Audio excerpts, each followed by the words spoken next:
Good morning दोस्तों। स्वागत है आपका आज दिन भर की बेहद बड़ी और महत्वपूर्ण खबरों में। दोस्तों आपको बता दें कि आज की बड़ी खबरों में 3 मई के बाद रेलवे करने वाली है यात्रियों के लिए कई बड़े बदलाव। बनाया जा रहा है स्पेशल प्लान, जानेंगे विस्तार से। इसके अलावा आपको बता दें मोदी सरकार इन नई योजनाओं के तहत 36,000 प्रति साल आपको सीधे बैंक अकाउंट में मिलेंगे, लेकिन आपके पास होने चाहिए ये दस्तावेज। इसके अलावा इस राज्य सरकार का ऐलान, सभी गरीब मजदूर जो भी लोग अन्य राज्यों में फंसे हैं उन सभी के लिए खुशखबरी, जानेंगे विस्तार से। इसके अलावा आपको बता दें कोविड-19 पर 15,000 करोड़ रुपए के पैकेज सहित केंद्रीय कैबिनेट ने लिए ये फैसले, जानेंगे विस्तार से। तो दोस्तों आज हम आपको इस वीडियो में इन्हीं सब महत्वपूर्ण खबरों के बारे में बताने वाले हैं। वीडियो ध्यान से आखिर तक देखें ताकि आपसे कोई भी जानकारी मिस न हो जाए। खबरों का सिलसिला शुरू करने से पहले आपसे गुजारिश है कि आप इस चैनल को सब्सक्राइब करके बेल आइकन को जरूर प्रेस कर लें। वीडियो के नीचे कमेंट करके जरूर बताएं कि आपके घर में किसी सदस्य का राशन कार्ड है या नहीं, अगर है तो कौन से कलर का है। और अगर आप भी चाहते हैं कि भारत में फैली महामारी जल्द खत्म हो जाए तो इस वीडियो को एक लाइक और एक शेयर जरूर करें। चलिए दोस्तों सबसे पहले फटाफट जान लेते हैं चीनी बीमारी की आज की ताज़ा अपडेट। आपको बता दें भारत में अब तक संक्रमित मरीजों की संख्या बढ़ती जा रही है और ये संख्या 21,000 से अधिक हो चुकी है। इनमें से 16,000 से अधिक लोगों का अभी इलाज चल रहा है, जबकि 43,000 से अधिक मामले ठीक हो चुके हैं। आपको बता दें कि 680 से अधिक लोगों की अब तक मृत्यु हो चुकी है। अब बात करें पूरी दुनिया भर की तो अब तक की अपडेट के अनुसार 26,03,000 से अधिक लोग संक्रमित हो चुके हैं। इसके अलावा 1,81,000 से अधिक लोगों की मृत्यु हो चुकी है, जबकि 7,12,000 से अधिक लोग ठीक हो चुके हैं। दोस्तों हो सकता है जब तक आप ये वीडियो देखें तब तक ये आंकड़ा और भी बढ़ गया हो। इसी के साथ बढ़ते हैं इस वक्त की अगली बड़ी खबर की तरफ। 3 मई के बाद रेलवे करने वाली है यात्रियों के लिए कई बड़े बदलाव। बनाया जा रहा है स्पेशल प्लान। भारतीय रेलवे ने 3 मई तक अपनी सारी पैसेंजर ट्रेनों को रद्द कर दिया है। यही नहीं, उसने 3 मई के बाद के रेलवे रिजर्वेशन को भी बंद कर दिया है।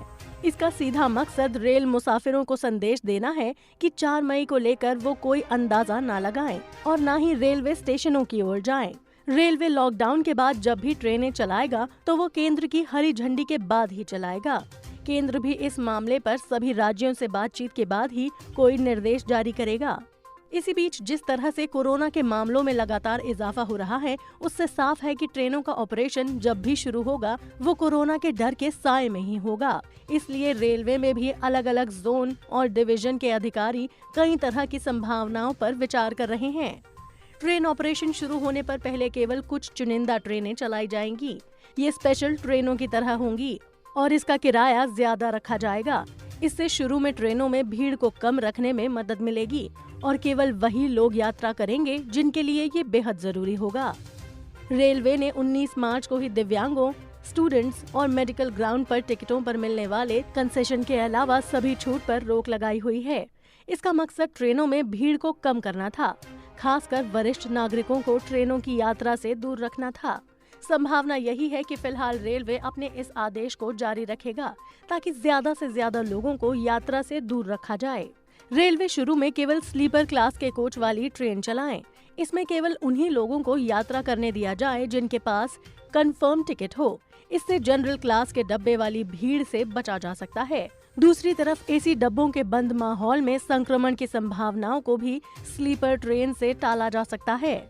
रेलवे ने स्लीपर क्लास के 5,000 से ज्यादा डब्बों को आइसोलेशन वार्ड में बदल दिया है। इसके लिए बीच की एक सीट को हटा दिया गया है। हालांकि अभी आइसोलेशन वार्ड की तौर पर इन डब्बों की जरूरत नहीं पड़ी है। साथ ही गर्मी की वजह से फिलहाल इनके उपयोग की संभावना भी कम है। ऐसे में रेलवे इन डब्बों से स्लीपर 2 के तौर पर स्पेशल क्लास की ट्रेन भी चला सकती है। इससे सोशल डिस्टेंसिंग के पालन में भी मदद मिलेगी।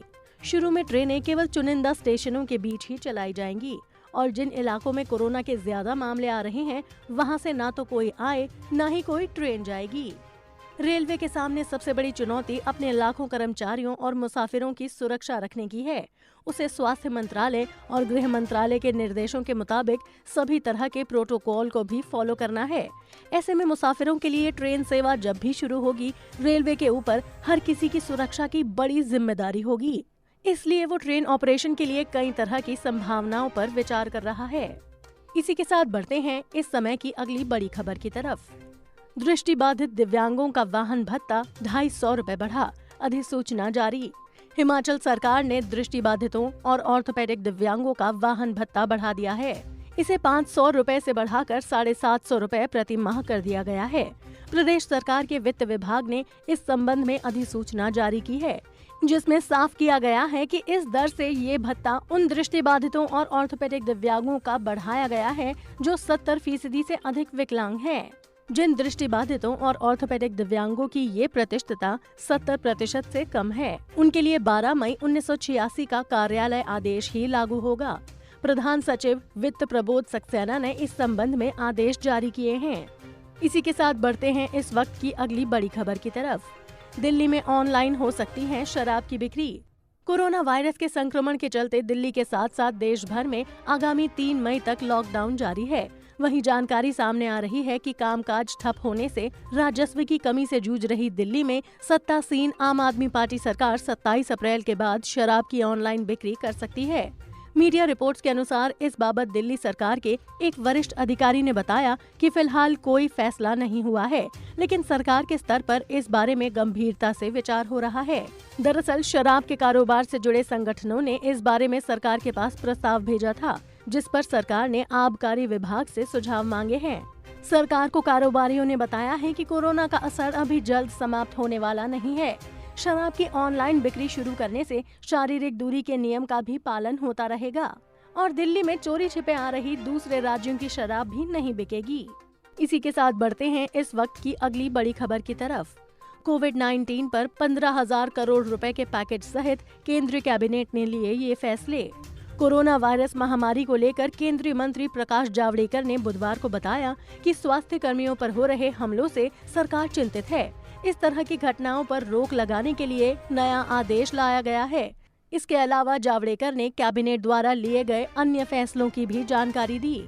केंद्रीय मंत्री ने बताया कि प्रधानमंत्री नरेंद्र मोदी की अध्यक्षता वाली कैबिनेट बैठक में भारत कोविड-19 आपातकालीन प्रतिक्रिया और स्वास्थ्य प्रणाली तैयारी पैकेज के लिए 15,000 करोड़ रुपए की मंजूरी दी गई है। उन्होंने बताया कि मंजूर किए गए धन का उपयोग 3 चरणों में किया जाएगा और तत्काल कोविड-19 आपातकालीन प्रतिक्रिया के लिए 7,774 करोड़ रुपए का प्रावधान किया गया है और बाकी धन का प्रयोग मिशन मोड दृष्टिकोण के तहत 1 से 4 वर्ष तक किया जाएगा। इसी के साथ बढ़ते हैं इस वक्त की अगली बड़ी खबर की तरफ। मोदी सरकार की इस नई योजना के तहत 36,000 रुपए प्रति साल सीधे आपके बैंक अकाउंट में मिलेंगे, लेकिन आपके पास होने चाहिए ये दस्तावेज। सरकारी योजना से लोगों के जीवन में सुधार होता है। सरकारी स्कीम कई तरह की होती हैं। उज्ज्वला योजना में जहां ग्रामीण महिलाओं को मुफ्त में गैस सिलेंडर और चूल्हा मिलेगा, वहीं प्रधानमंत्री मुद्रा योजना में कारोबारियों को 10 लाख तक लोन मिलेगा। वहीं बात करें पेंशन स्कीम की, तो पीएम श्रम योगी मानधन योजना में अब तक देश के 42,74,992 लोगों ने रजिस्ट्रेशन करवा लिया है, जिन्हें सालाना 36,000 रुपए की पेंशन मिलेगी। आप भी इस योजना में रजिस्ट्रेशन करवाकर अपना बुढ़ापा सुरक्षित कर सकते हैं। देश के 42 करोड़ कामगारों को समर्पित इस पेंशन स्कीम को शुरू हुए 1 साल हो गए हैं। जाने कौन कौन ले सकता है इस स्कीम का लाभ।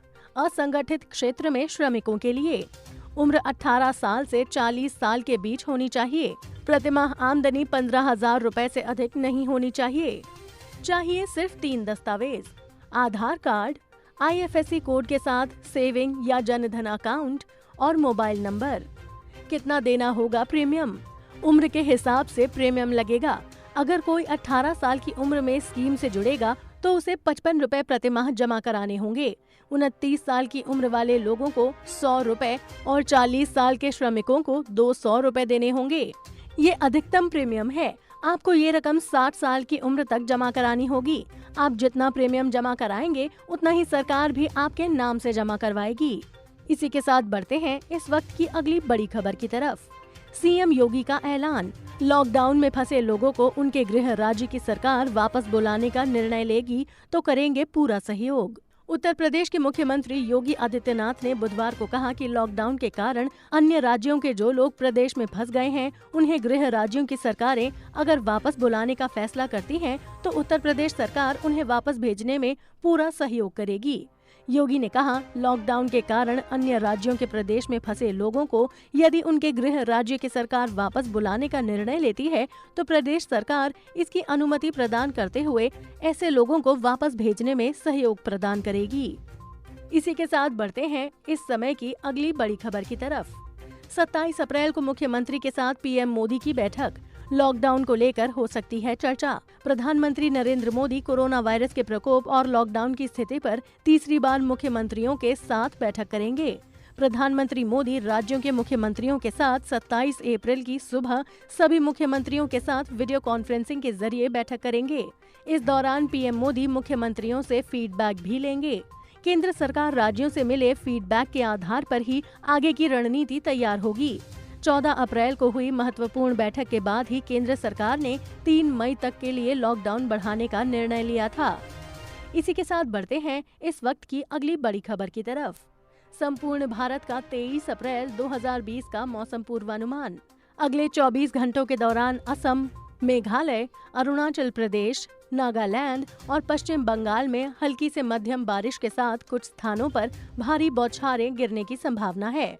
उत्तर पूर्वी भारत, केरल के कुछ हिस्सों और तटीय कर्नाटक में भी बारिश जारी रहेगी। जम्मू कश्मीर, हिमाचल प्रदेश, बिहार, झारखंड, छत्तीसगढ़ और राजस्थान के पश्चिमी भागों में 1-2 स्थानों पर हल्की वर्षा गतिविधियां संभव हैं। तो दोस्तों, आज की बड़ी खबरों में बस इतना ही। अगर आप रोजमर्रा की ऐसी ही ताज़ा तरीन खबरें जानना चाहते हैं तो हमारे चैनल को सब्सक्राइब करना ना भूलें।